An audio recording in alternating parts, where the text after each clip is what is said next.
चन्न सकलमुनि जनानां ज्ञानदातारमारा त्रिभुवनगुरुमीशं दक्षिणामूर्तिदेवं जनन मरण दुःखच्छेददक्षं नमामि।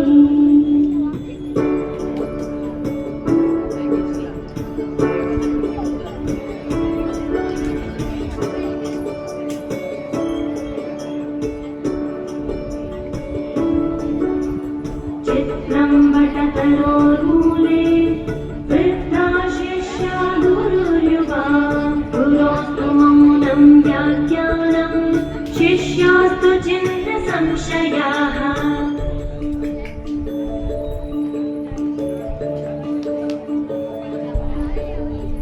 ॐ नमः प्रणवार्थाय शुद्धज्ञानैकमूर्तये निर्मलाय प्रशान्ताय दक्षिणा